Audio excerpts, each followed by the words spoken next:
Yo everyone, Andrew here, bringing you another video review. Today we're going to be doing my comic load for the week, as well as news, updates, questions, and answers. Uh, this is the first week of the month, and this month is a special month, people. It is Villains Month, where every title features a villain. And I really like how DC does this. 3 years ago, New 52, issue number ones, jump on points for new readers, refresher for old readers. Last year, for the end of the first year, going into the second year of DC, New 52 was the 0 month. Again, a great jump on point for new readers, get the origins for their particular superheroes, kind of a reset of storylines so that, we get fresh new storylines for those readers, with the exception, I think, of Aquaman. His storyline was continuing through. And in addition to that, it was really great for old readers because they get to see how continuity played out with their characters. Now, at the end of the second year, going into the third year, around the same time, September, we get Villain Month. A great way for new readers to jump on and learn about particular GC villains, and a great way for old readers to really see some of their favorite baddies get special treatment. Now, whether or not these stories actually turn out to be good is a whole different kind of story. That's what we're going to be talking about today. In addition to this Villain Month, we also have Batman Black and White to talk about and Forever Evil. I did have Deja Thoris issue 29 come out. However, I have not caught up to issue number 29 now.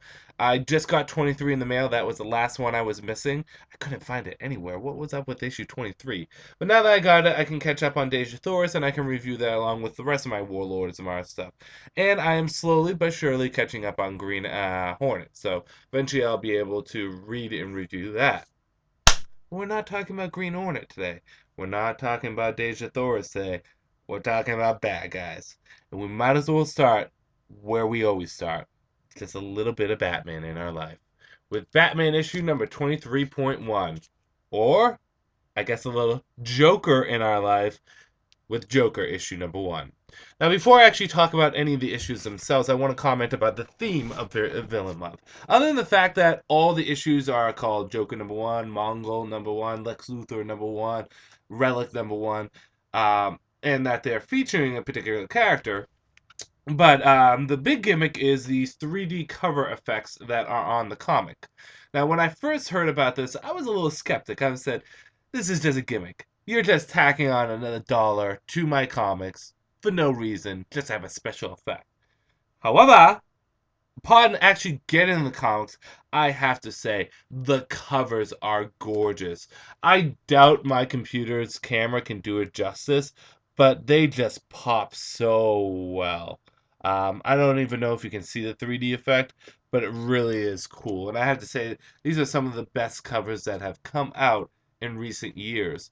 Not to say that there's been bad covers at all in recent years, but I really do feel as though these comics stand out and the 3D effect is, like I said, gorgeous. So I'll be giving a rating on the 3D covers themselves too. So, Joker issue number 1, or Batman issue 23.1. Yeah, side note, all the issues throughout this month are going to be point issues. Don't ask. Basically, why does Joker have a Villain Month issue? Joker is missing from the DC universe ever since his climactic confrontation with Batman at the end of the death of the family. So why does he have a Villain Month story? Because he's a freaking Joker. Arguably the most popular comic book villain of all time. Actually, it's not even arguably. It is a fact. Joker is the most popular villain of all time. He is the staple of evil. He needs to have a Villain Month comic. Now, the question is how do you handle that? Do you bring Joker back after making him go missing after death of the family? Or do you do what they did? Go back in the past. And that is exactly what this issue is. You'll find out that the Villain Month issues are going to be one of two things. How the villains are dealing with the Justice League being gone, because, again, this takes place after the Justice League disappears, or an origin story for those villains. Joker is really just the exception. This is a miscellaneous story at some point in Joker's life where Joker adopts an orangutan, an ape. And he trains the ape and grows the ape, and that's it. Yeah, it's really just that. Um, That's what the Joker does. I can't even explain the story any more than that. It is Joker raising a gorilla. A good, bad, whether or not you should get it. Good. The art was very beautiful on this. I did enjoy the art a lot, and I feel as though it was the staple, the high point of the comic, other than the cover. I felt as though Joker, for the most part, his dialogue was good, and the story was fun. But on the flip side, they did stuff with Joker's childhood that I just wasn't impressed with and I didn't really care for. And they were humanizing Joker a bit. And again, that's something I don't really care for because the Joker is like the ultimate evil. He should not be humanized in any way at all. Excuse me, I have a raspy voice. My bachelor party was yesterday. We didn't do anything extreme. I'll get into that later though. So my voice is a little raspy. A lot of screaming. Anyways, on a whole, the Joker Villain Month comic is fun. It's well written. There's a few parts who I don't like, but I'm gonna give it a solid 3 out of 5. Putting that aside, the cover itself, I'm gonna give it a 5 out of 5. This is one of the best covers for the Villain Month comics. Get the 3D cover if you get a chance, because there are the non-3Ds. Moving on to Detective Comics issue number 23.1 or Poison Ivy issue number 1. Again, a fantastic cover. Probably just as good as the Joker one, and Poison Ivy looks really good on this. This is an origin comic. Not only does it talk about Ivy dealing with Gotham and chaos and Batman is missing, blah, blah, blah, blah, blah, but it deals with the origin, which is something that we haven't had a Poison Ivy in the New 52. I am happy and comfortable to say that her origin story hasn't changed that much, but it has been reworked a little. She's still a scientist. She is still a scientist that dips around with chemicals and plants. However, the really major change is as she worked for Wayne Tech. She worked for Bruce Wayne. When Bruce Wayne fired her, that made her go a little loco, and of course started experimenting on herself. And huzzah, there's Poison Ivy. Good. I did like the flashback scenes. I felt as though it did a good job at implementing the good stuff from the previous Poison Ivy origins, because there's been multiples, and implementing it into the New 52, and again, tying into Batman, because of course everything has to come back to Batman. I say that sarcastically and seriously all at the same time. Everything really does have to come back to Batman in a good and a bad way. It just happens. That's what they do with the Batman universe. So I did like the reworking of the origin story, and I did really like the art for the origin story too.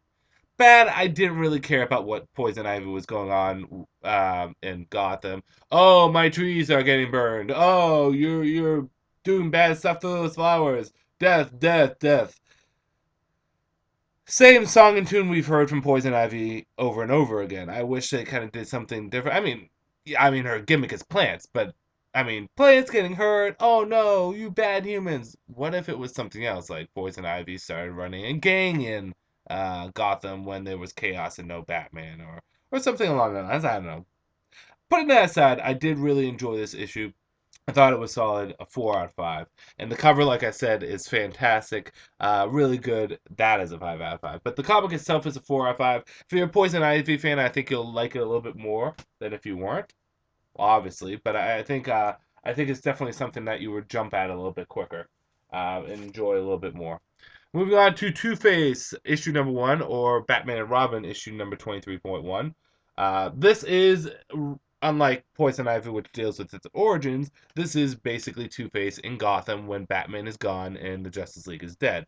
And Two-Face makes a choice. He flips a coin. Heads, he saves Gotham. Tails, he makes Gotham bleed. Which one he chooses, I'm not going to reveal.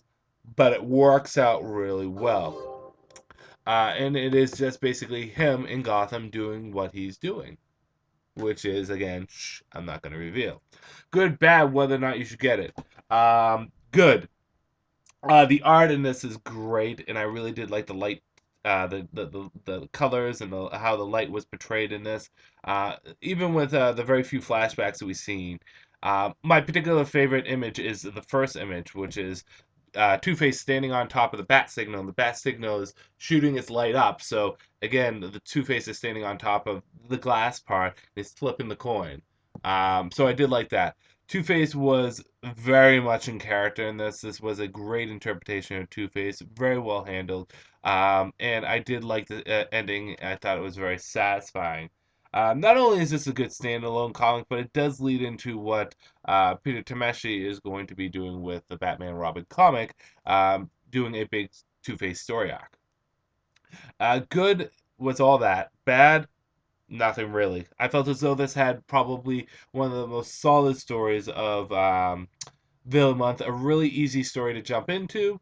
You don't need to know anything about Two-Face or care about Two-Face to like this because it's just that good. The only downside to this comic is the cover is meh, kind of bland. The 3D effect doesn't work as well. But putting that aside, the overall story, the overall comic, the content, it's a 5 out of 5. Pick it up. Moving on, and the only comic I got this month, surprisingly, for the Villain Month that wasn't a 3D comic, was Batman the Dark Knight issue number 23.1, or Ventriloquist issue number 1. Yes, the only comic that I got that wasn't 3D. When I went to my comic store this month, or not this month, this week, we got shorted. So it wasn't until Saturday that all the comics came in. But they had a lot of the non-3D titles. So I picked up the regular 3D titles that I got that I was not shorted, and then I picked up Flash, Earth 2, Ventriloquist, and Justice League of America, the non 3D ones, and read those for the time being. And then I eventually got the 3D ones for all of them, except for the Ventriloquist one. I don't know why I didn't get a 3D cover. I think it would have been nice in 3D, but shit happens, I guess. Um, so yes, this is basically the origin of the new ventriloquist in the DC universe. Whatever really happened to Wesker and Scarface, I don't know. They appeared in the New 52 and Batman: The Dark Knight. I think issue 1 or 2. I want to say 1, but I'm leaning more towards 2. They were hacked up on that Venom, but anyways, this is the origin for the new ventriloquist. And to be absolutely honest, I'm actually kind of digging the new ventriloquist. Don't get me wrong, I do like Scarface, and I hope he's not removed from continuity because I do enjoy him. But the new ventriloquist is very creepy in a very good way. The origin story matches up very well with what the character is, showing her childhood, how she develops this psychosis, this problem in her head, and how she views the world, not only with herself but with her dummy, you know, the puppet. Uh, the art was very good, and I felt as though it was a great introductory story for people to jump into this new ventriloquist. The only bad I really have about this is exactly how she handles the puppet. It is explained what it is she's telekinetic, or she can control things with her mind, which I thought was kind of a stupid way of doing things. It would have been nice if the puppet moved on its own and you just didn't know how it happened. Like, literally, they never tell you at all, and you have to guess why the puppet is moving. I think that would have been a lot better. But this aside, this comic was a lot better than I thought it was going to be. Not as quite as good as it could have been, but it was a lot better than what I thought it was going to be. Probably helps that Gal Simone was a writer on this, so there you go. You're probably wondering why this wasn't Batgirl issue number 23.1 with the ventriloquist. Why? Because it's under a Batman title, and Batman sells a lot more. On a whole, though, I'm going to give this a 3.5 out of 5. Fun, interesting. Didn't blow me away, but I thought as though it was a good handle on this character. And I do like this new ventriloquist, and I'm okay with her. Let's roll with her. Let's see what happens. Change is good sometimes. It's not like Scarface was like the Joker and the most popular character in the world. I mean, you go down the street and you say, hey, do you know who the ventriloquist is in DC Comics? They're going to go, who? It's not, I mean, hardcore comic book fans would know him, but it's not like there's love lost for me there. Next, stepping outside of Villain Month for a moment, we're going to be doing Batman Black and White issue number 1 of 6, I believe. For those of you that don't know what the Batman Black and White series is, it is basically a series of stories, one-shot stories, that kind of have their own tone and own feel to them, that are done by all different artists and writers. It's just kind of miscellaneous one-shot stories. None of them tie into current continuity. None of them tie into previous continuity. None of them tie into really any continuity but their own. They are just fun miscellaneous stories with Batman. And it's a series that started up a while back that became very popular. So popular they actually created a statue series off of it with so many different writers that have entered into the black and white series. And they're starting it back up. I have to say the first draw for this for me was the cover, which is a gorgeous cover of Batman in his new 52 costume over where his parents were shot with his dead parents in the background. Creepy, eerie, and well drawn to say the least. But there is no new 52 costume in this. This is all kind of classic Batman stories. For the most part, and I'm not going to go into the stories too much, I did enjoy this. I felt as though there were strong stories in this and there were weak stories in this. The two stories that stood out the most to me were the Harley Quinn and Poison Ivy story, and the first story, which was the Robin, Superman, Batman story. The other ones were good, but not quite as good as what the former mentioned. Um, if you're a big Batman fan, it's definitely something I would consider. However, for the $4.99 price tag, it's definitely something you have to be a big Batman fan for. If you're not a big Batman fan, maybe hold off. Or if you're trying to save money, maybe wait for the trade. I'm going to pick it up because I never really jumped onto black and white in the individual issues. But yeah, if you don't have the money, wait for trade. If you have the money and you love this kind of stuff where you can just sit down and relax and not worry about continuity or anything, pick it up. I will give it a 3 out of 5. Good, not great, but good. Moving on to Green Lantern issue number 23.1, or Relic issue number 1. This is really the origin of Relic. A character, and you must notice, all the comics have the villain's name on the top with a number 1 next to it. Relic is the only one that does it. Basically, this tells the origin of Relic, and Relic is going to be the main villain for Green Lantern for a bit. And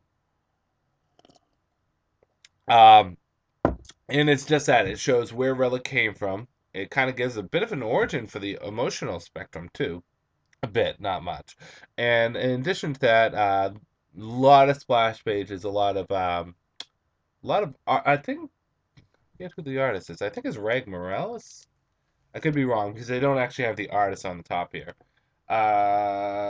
Do they say in the opening page? Yes, Reg Morales.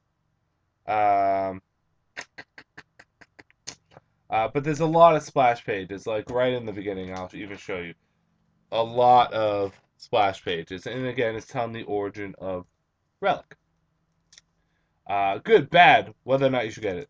I felt as though this gives depth to Relic, a character that I barely know anything about. I think it really feels Green Lantern-ish in how it works with the universe, and it ties into other previous Green Lantern titles, namely Green Lantern New Guardians. I guess it gives substance to Relic and motivation too.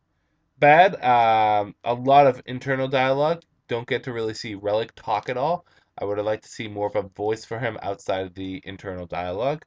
However, it's a good issue and a really good continuation of what's going on with Green Lantern right now. 4 out of 5. The cover itself, good. Um, my fiance loved this cover a lot. I think the art is good. I don't think the 3D effect is as good, but still, pick it up. Moving on to Justice League Dark issue number 23.1, or Creeper issue number 1.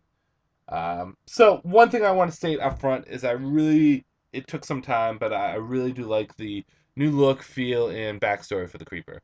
Creeper beforehand was a mad character to me. He was just there. He felt like a really weird Joker ripoff that they tried to make good, who tied into demons and whatever.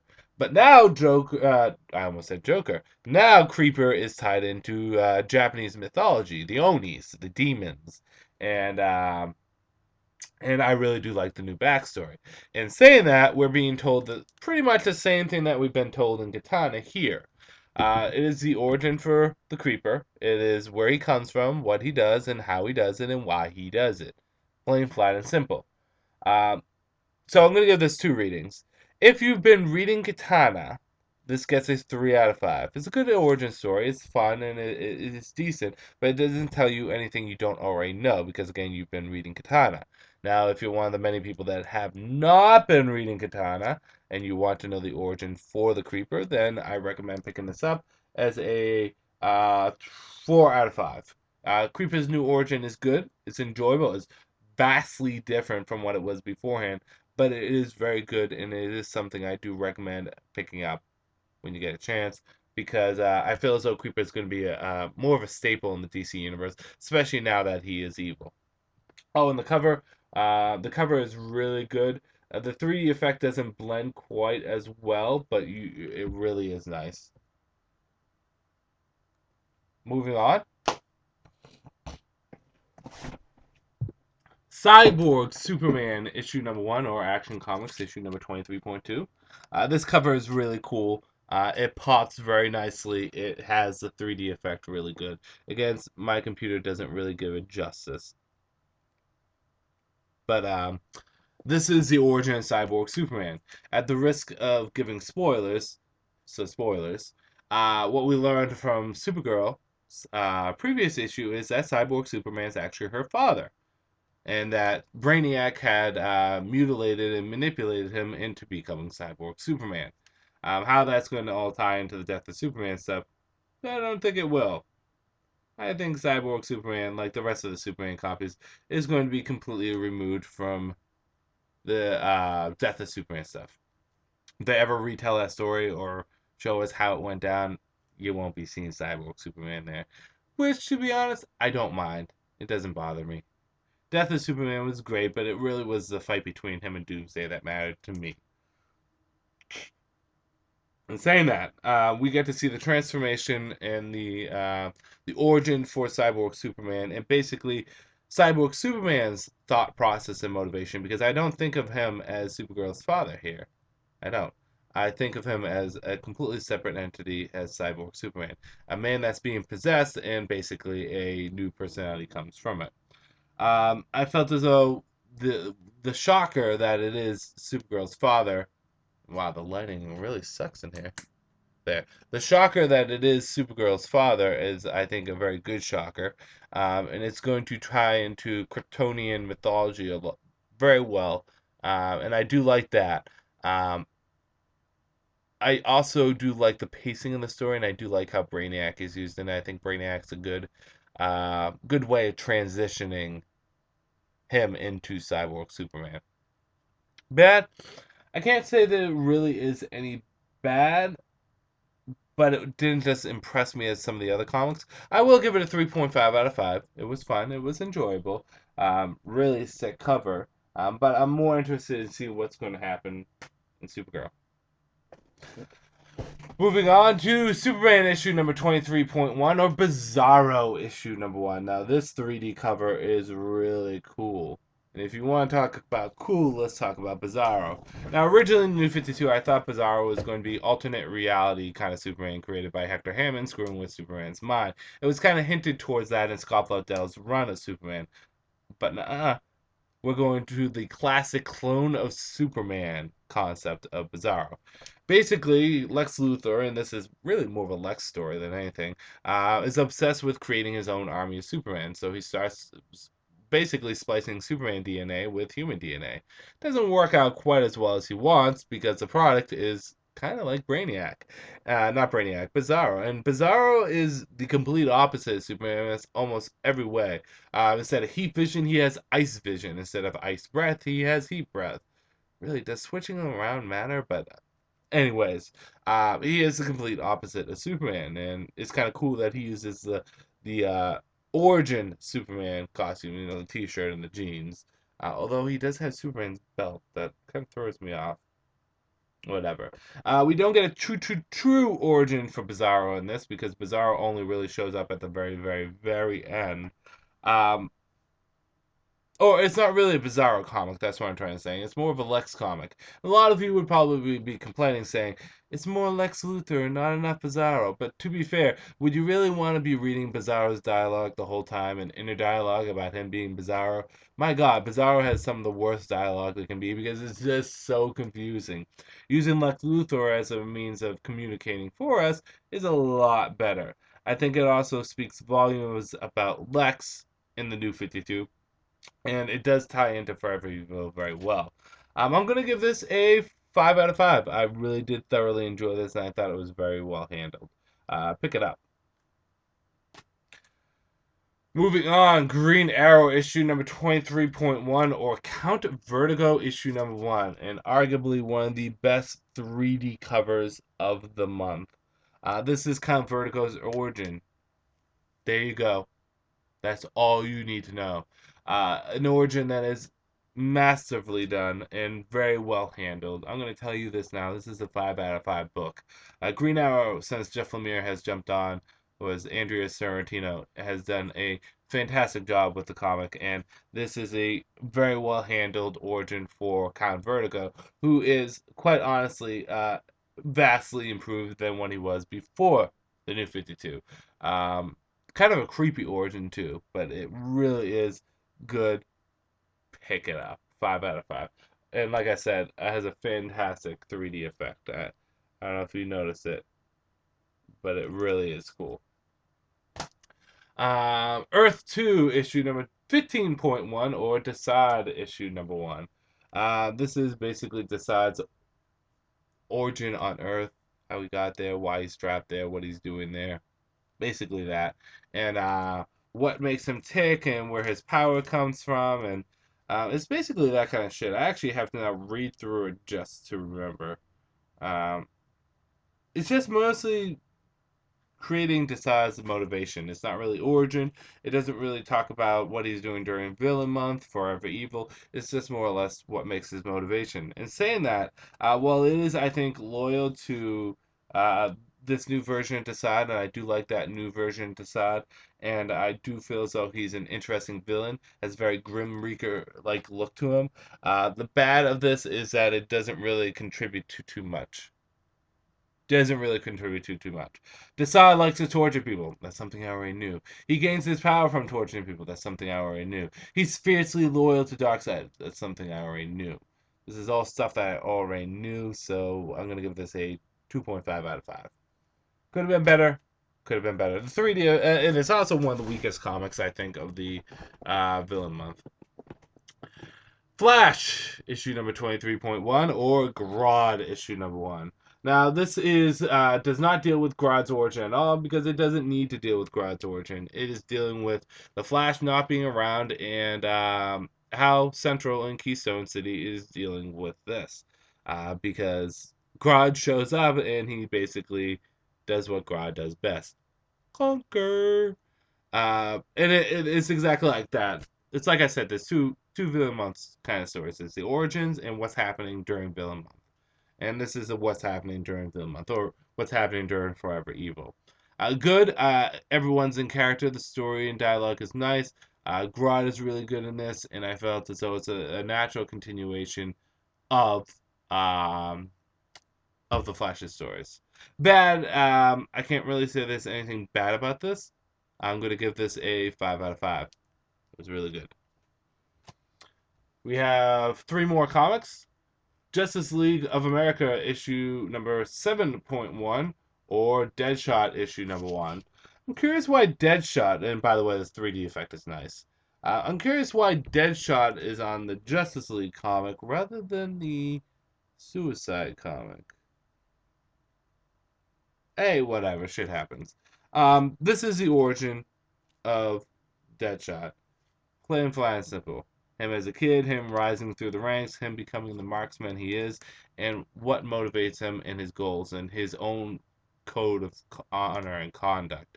Um, and you know what I have to say? For a comic that I was going to give very little effort to reading, it's turned out really nice.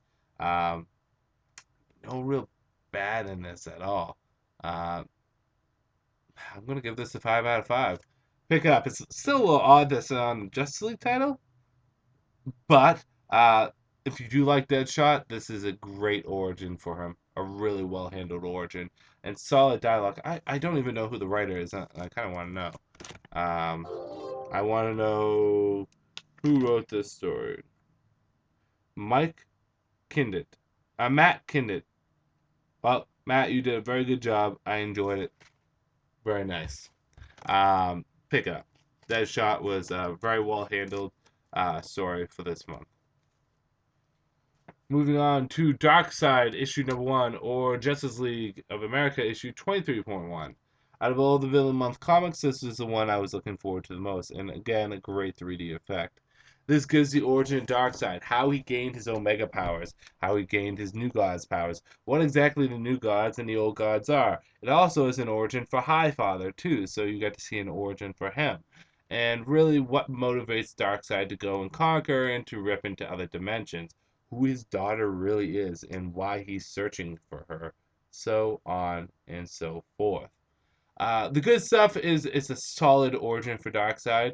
I really did like the incorporation of the Kirby New Genesis X like feel to it, with him slaying the old gods and becoming the new gods. And really, all the new gods kind of came from Darkseid because Darkseid was the first one. So I do like that. Bad, I don't like Darkseid's motivation from jumping to dimension to dimension. He's a conqueror. He should be conquering. He shouldn't be like chasing after this this girl because she smiled or laughed. I mean, he should be conquering, and that should be his number one reason. Um, with all that said and done, I feel as though it's a strong issue. I'll give it a 4 out of 5. Enjoyable, to say the least. Not the best of the Villain Month issues, but still enjoyable to say the least. Before we get to the last issue,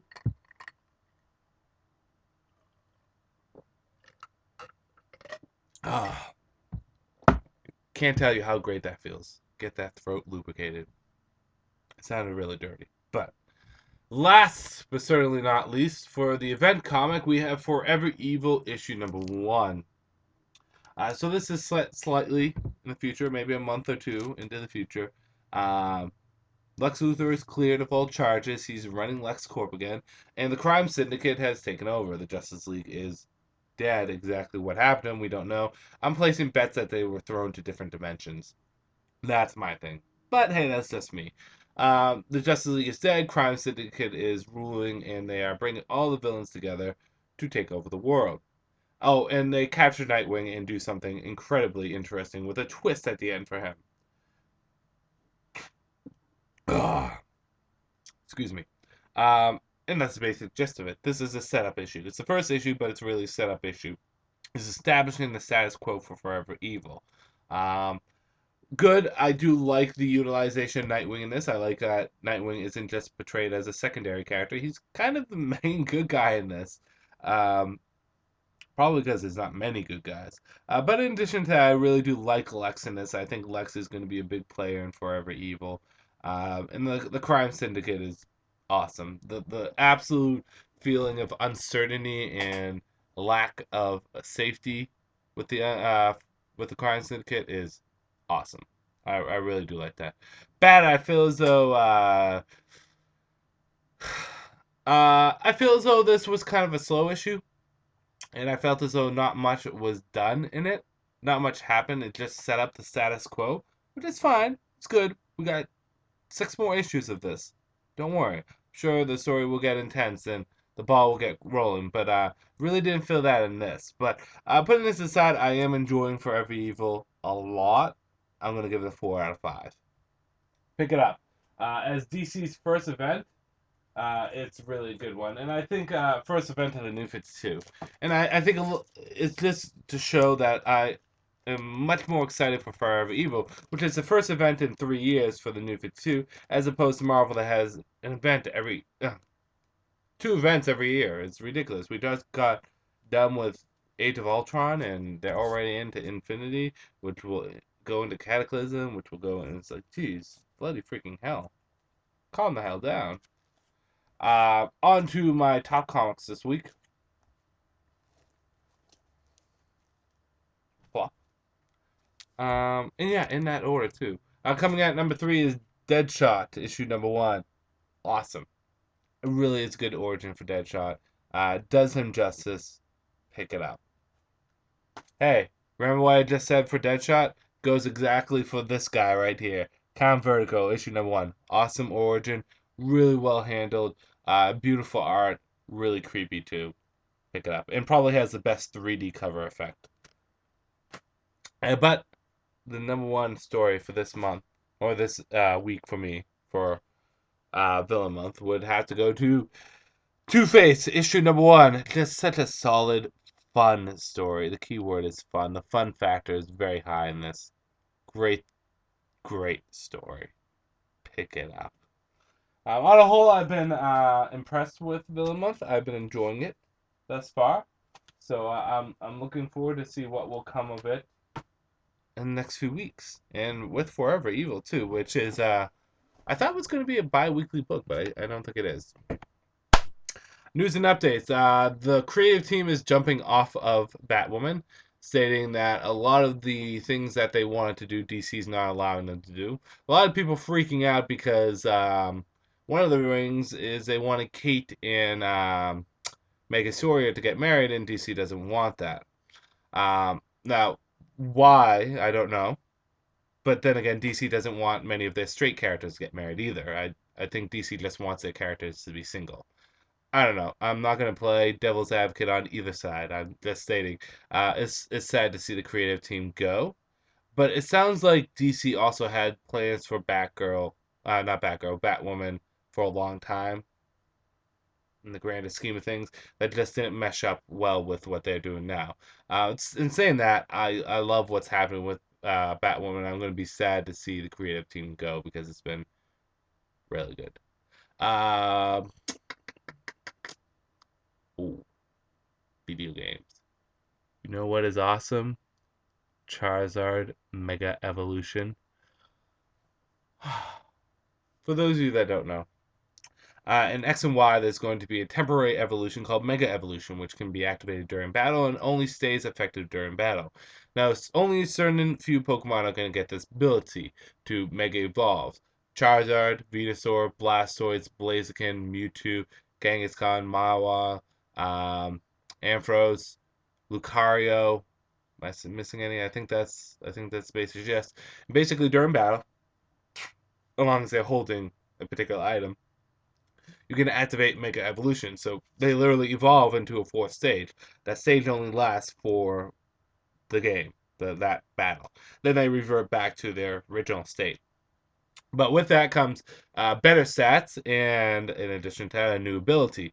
Now, well, a lot of people get a lot of good abilities, and I'll pull this up because this is kind of cool. I'm really pumped about this.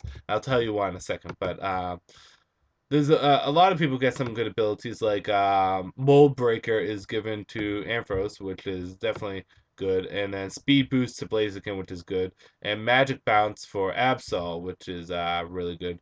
But the thing that makes me most happy is Charizard is going to be getting probably the most overpowered ability for Fire type. He's getting Drought. Do you know what Drought does? It's always sunny out. Yes, Drought activates Sunshine upon battle. Just picture this: Charizard with improved stats. Um, let's even think about it. A modest nature Charizard, or a special sweeper Charizard, whichever way you want to go. You can go for speed instead, but with flamethrower, solar beam, dragon pulse, and then whatever fourth move you want to do with drought on, with his ridiculous stats. Charizard is going to go from the NU that he was unfortunately not in, that he was unfortunately in since fourth gen. Because I think Charizard's would be overused in first gen. No, he was yeah. He was in overused up until third gen. Third gen was the last time he was overused. Then he was NU for fourth and fifth gen. And now he will become overused again, which is great because Charizard's my favorite Pokemon. I'm pumped. Got Drought. That's a great freaking ability. So I do like the Mega Evolutions. I was a little skeptical on them at first, but the fact that they revert back to their original forms, I think is great. The Mega Charizard looks cool. The only thing I don't like about him is the stupid wings on his arms. Just to go through them real quickly because I can't show you a picture, but Mega Venusaur looks stupid. With his flower on his head. Other than that, he would have looked fine, but the flower on his head makes him look stupid. Mega Charizard looks awesome. Mega Blastoise looks awesome. Mega Kangaskhan is just Kangaskhan with a baby out, which I think should be interesting. Mega Mewtwo, Ampharos, Blaziken all look as improvements. Mawa 2, Absol 2. Lucario is the only one I don't think really looks that cool. Better than his original, but That's not saying much because I really didn't care about his original either. So the Mega Evolutions look for the most part cool. Pumped for X and Y now because guess who's going to be on my team? Charizard. Why? Because I love Charizard. He's my favorite Pokemon. So it'll be good to play with him once again in competitive battles and kick ass and take names.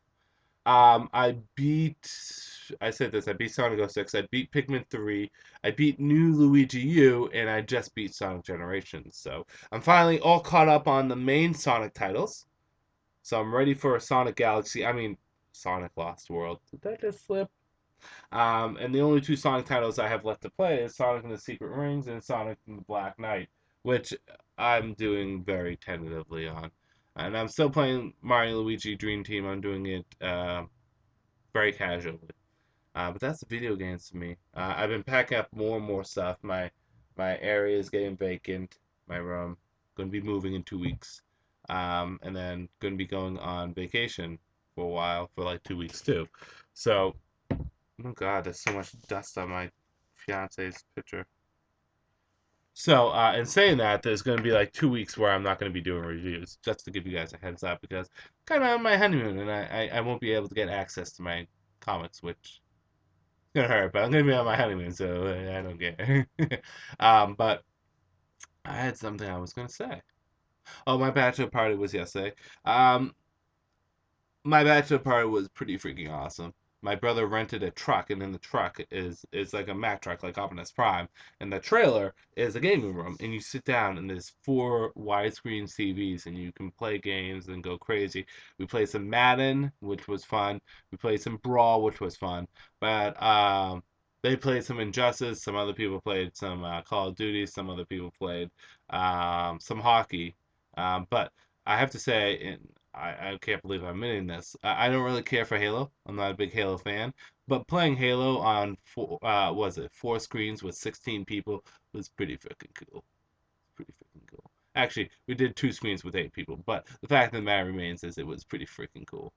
And I did a lot better than I thought I was going to. After that, we did a barbecue and we played Cards Against Humanity, which was hilarious.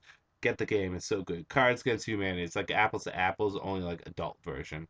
And then and then we went out to a hibachi grill. It's called Tokyo Steakhouse. It's basically they prepare the food in front of you and does crazy tricks, and I got some really nice stuff. So it was overall a very good bachelor party. Really fun. Um, and yeah, the wedding's just getting closer and closer. 2 weeks. 2 weeks. Crazy. Any other news? Nothing I can really think about too much. So what I'm going to do is I'm going to pop up the questions and answers. I need to go running today.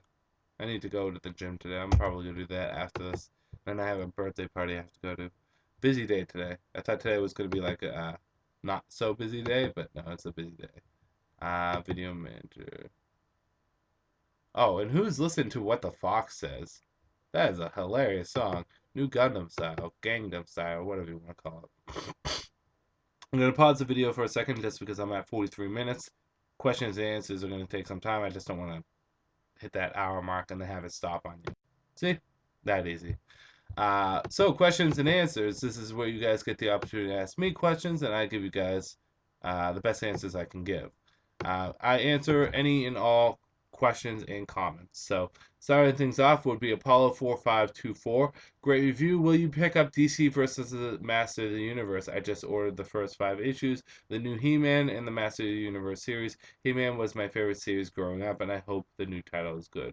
I was tempted to pick it up, but I'm probably not going to. I 100% respect He-Man, but I never was into him. I was tempted to get his comic series from DC that is currently out, but I just so much money, just don't have the time. But I think it will be an interesting comic. I might flip through the pages. If it's good, I might pick it up. Who knows? Nick Lenz, hey Andrew, 3 questions. First, did you know that some people are not reading Batman Superman because Jan Lee's artwork?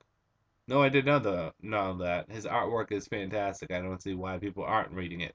They should be reading it because of his artwork. Second, do you know about Transformers Regeneration 1? It's a comic that revives the Marvel Transformers numbering and sets it 20 years after the Marvel Comics ends. No, I didn't know that. That's interesting. Maybe it's something I should look into.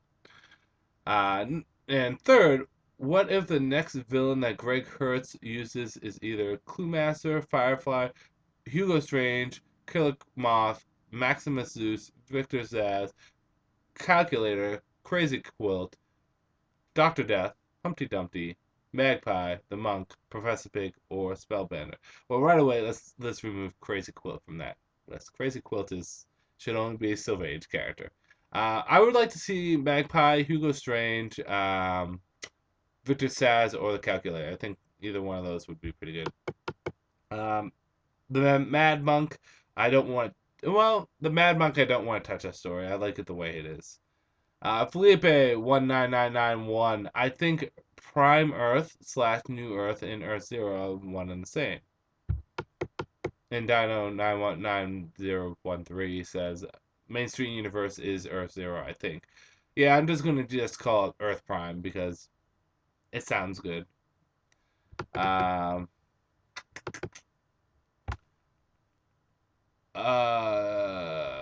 John Jones. Hey Andrew, you missed my question. It was the first question under Brian's Creston's question. It was what comic or trade is most precious to you? Mine is Batman Shaman trade. It cost me the most to pick up. My most precious trade would probably be Batman Legacy, but my most precious comic, and I know this sounds silly, is just my Batman issue #1 of the New 52 signed by Scott Snyder. Actually, to be fair, my Hush trades that I have over there signed by Jim Lee are pretty important to me too. Um, but I like my stuff that's signed by people. Actually, my Batman issue #2 is also pretty important to me because it's signed by Jim Lee and not Jim Lee, by Scott Snyder, and it's one of my favorite covers. It's the Jim Lee cover.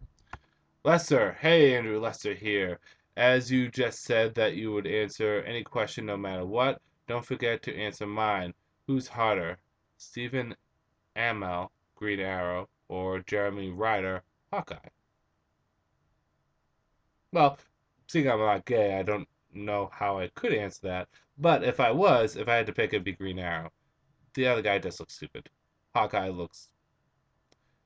If I was gonna hook up with a guy, I would want him to be like a cutie patootie, and Green Arrow's a cutie patootie. Uh, Jeremy Renner, he looks like he's been through a lot of shit, and like kind of like the beat people up kind of shit. It's fine, but Green Arrow looks like he's a cutie patootie. So if I had to pick out of the two, I would pick them. Moving on. Uh, Felipe19991. What you do about Catwoman's book if you got the opportunity to write it? What would I do with Catwoman's book? I would I would make Catwoman more of a constructive thief. I would work on her thieving stuff, but I would make it more or less her thieving for good. Make her a little bit more Justice League based. Make her a little bit more of a hero without making her silly, if that makes any sense. Is there any major characters that is Portuguese in DC or Marvel universe? I think the only Brazilian major characters I think there are only Brazilian major characters, but no Portuguese. As far as I know, I don't think there is any Portuguese. My fiance is Portuguese, and yeah, unless you count my fiance, but she's not. Yeah, but no, I don't think there's any Portuguese superheroes. What's Eric Simmons? What's your favorite issue of the New 52 so far?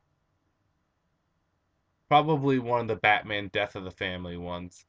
I do like the first issue of that. I forget what issue that one was. And I do like the last issue of that. Both of them are pretty good. Eric Simmons also asks, also, does your comic book store bag and board for free? No, they don't. Which I don't blame them because that would be expensive. Fallout Freak 3 1 or Fallout 3 Freak 1. Um, hey, yo, Andrew. Michael here, bringing you another question. If you had to pick two Green Lantern titles, which would you pick and why? It would be Green Lantern because I is the main title. And Red Lanterns, because it's just been so fun lately. And I have, they're my guilty pleasure. Also, if you could pick up 12 comic books of the New 52, which ones would it be and why? This answer would help me out tremendously. Thank you. For me personally, it would be Justice League, Batman, Wonder Woman, Flash, Superman, Green Lantern, Aquaman. That's 7 right there. Oh, so tough. For me personally, Nightwing would be on there. Uh,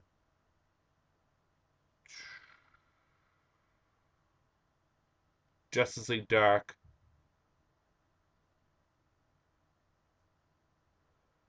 Oh God, this is a painfully hard question. Uh, Animal Man. So that's 10. Justice League of America. That's 11. 12, 12, 12.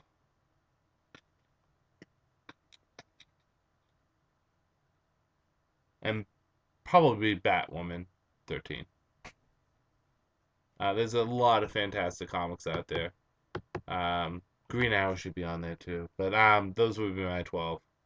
Omar 13Z. Hey Andrew, since the Crime Syndicate is back, do you think Superboy Prime will return as well? Also, what kind of Batman would you think Ben Affleck to portray? I would like to see the genius and detective side of Batman, considering Noel's Batman didn't really shine in that part. Your thoughts? I agree entirely with you on that with the new Batman. It should be more of the genius detective. I felt as though Christian Bale didn't really do that much. He did some detective work, but not really that much. He was more of a vigilante. As for Superboy Prime, will he return? I'm sure he'll return at some point. Do I want him to return? Yeah, if handled well, but that remains to be seen. I don't think Superboy Prime will come back for a while though. Omar 13 also asks one more question, Andrew. Would you rather have Superman's power for a month or a custom design fit Batman costume? That's tough. If I had Superman's powers for a month, I would abuse them in the most worst way, especially knowing I only had them for a month. You gotta think of this. Superman is the pinnacle of everything superhero. Superman could possibly be the smartest person in DC Universe if he applied himself. He's not, but he has a incredible mind, a supercomputer fast mind. Just imagine what you can do. Like I like the interpretation of Superman in Earth One, where he could have been anything. He could have been the smartest computer expert in the world, make billions of dollars. If I had Superman's powers, legitimately, I could make millions upon millions of dollars. And then I'd just buy the Batman custom suit. So Superman's powers. Akuma Kato, a Z. Hey Andrew, I was just wondering which corpse out of the Green Lantern mythos would you like to be and why? Also, do you like Relic so far? I feel the story is very interesting. For your first question, it'd probably be the Green Lantern Corps itself. It's based off will. There's no negative side effects for wearing the ring. The ring has good power. I mean, look at it this way. You wear the sci-fi ring, you're going to be kind of obsessed with love. You wear the Red Lantern ring, there goes your fucking heart. Blue Lantern ring is cool, but it's useless on its own. Indigo, good job, you can teleport. Oh, you have the Orange Lantern ring? Good luck getting your sanity back. Yellow Lantern, you kind of have to have a level of douchebagness to actually have. So if I had a Yellow Lantern ring, I'd probably be a douchebag. So it'd probably be green. As for Relic, like I said before, I feel as though Relic is turning out to be a more interesting character as we go along. Uh, Joshua Hayes. First, I love your reviews and the passion for Batman. I do. Thank you. And I love that you stand by your convictions. Thank you. But I'm baffled by the love for the Dark Knight series. The most recent Clayface issue, 5 out of 5 is supposed to be perfect, right? So, Dark Knight 23 ranks at the top books along with other 5 out of 5 books. I can see 4.5 out of 5, but a 5 out of 5 is a perfect score. That is not a perfect book. Depends on how you view scoring. This is how I view scoring. 1, don't get. 2, strongly recommend don't getting.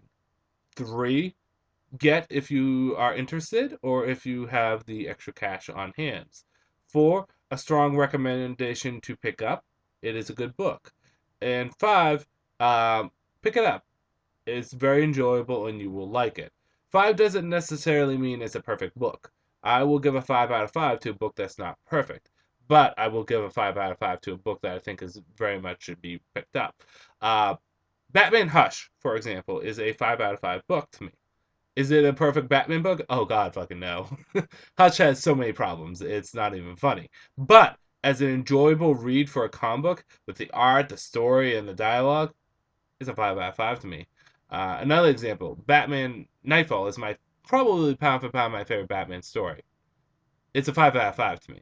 It's a 5 out of 5 book. Is it perfect? No. Is there things that could be changed? Yes. But is a 5 out of 5 book. The reason why I gave Batman the Dark Knight a 5 out of 5 is because what it is doing, not so much as its content. One thing is leagues above what it was beforehand. With David Finch, who is, for the most part, I love David Finch. I love his art, but his book just wasn't that interesting when he was doing it. However, what Greg Hurst is doing right now is he's taking villains who are relatively thrown to the wayside as secondary villains and giving them stories to work with. The Clayface story on a whole was a fun story. It was nostalgic for me too. It was reminiscent of the Legend of the Dark Knights. I think I should have put nostalgic into my review because it probably would have helped explain myself a little bit better. But I stand by my convictions for Batman the Dark Knight because it was fun. I remember sitting down there reading it and just enjoying it. Was it bombastic? Was it over the top? Was it this epic story? No. It was Batman fighting Clayface. A very good interpretation of Clayface and a good interpretation of Batman. Not every story has to be over the top. Not every story has to be epic. Not every story has to be personal or set on this grandiose level. Sometimes some of the most enjoyable stories are stories of just people going out there and doing what they're doing. Batman doing detective work. I think I would enjoy a story of Batman tracking down a murderer and doing detective work. And this is a no-name murderer. Let's just say some guy that murdered someone, a regular bad person. As much as I would enjoy Scott Snyder's Batman with Joker going crazy. It all depends on how it's presented, and I don't think Greg Hurst is trying to make these over the top stories. I think he's trying to craft very well done stories with these characters and giving them the limelight. Here's the question I have to ask you because I think it's important to ask this question, Josh. When was the last time you read a fucking good Clayface story? Let's be honest. And I'm saying that like I said that in Jersey Shore. Let's be honest. When was the last time you read a good Clayface story? Or a good Scarecrow story? Or a good Mad Hatter story? Like seriously, these are pathetic villains in the past 20 years. Clayface may have been cool in the cartoon show, but that's the cartoon show. I can honestly not think of a good Clayface story in years. Mad Hatter, I've never liked Mad Hatter. There's never been a good Mad Hatter story. But now there is, and that's Greg Hurst's Mad Hatter. Scarecrow, one of my favorite Batman villains, he hasn't been relevant since the early 90s. He hasn't really done anything from the early 90s. The most he does is cameos in big stories. The Scarecrow showed up in Hush. The Scarecrow showed up in Long Halloween. That's about it. I mean, there's been nothing good or relevant with the character in years. Greg Hurst are taking these characters and utilizing them, and that's why I'm giving it a 5 out of 5 because he's giving these characters respect, he's giving these characters justice, and the stories are fun. Andrew, Evil Mastermind. Andrew, what do you think of the new types in Pokemon X and Y? Awesome. How do you feel about the Mega Evolutions? I went over the Mega Evolutions. As for the new types, you mean like the Fairy type? Who cares? It's another type. Eventually, they're gonna make like a I don't know, a Lego type Pokemon. They're just gonna keep adding new types. It does. I think the Mega Evolutions will make a difference in the gameplay. I don't think the Fairy type will make that much of a difference, but who knows? Aren't they super effective against Dragon? I think so. When was the last time you saw a fairy beat up a dragon? I don't see Navi going out there fighting the fucking Fire Temple dragon, do you? No. Tim Drake 79. Hey Andrew, love your reviews on TMNT. Thank you. I appreciate that. I have two questions. Why on earth are you still reading Teen Titans? I know you love the characters, as do I, but it's been 2 years and you still know next to nothing about the characters and nothing really ever happens.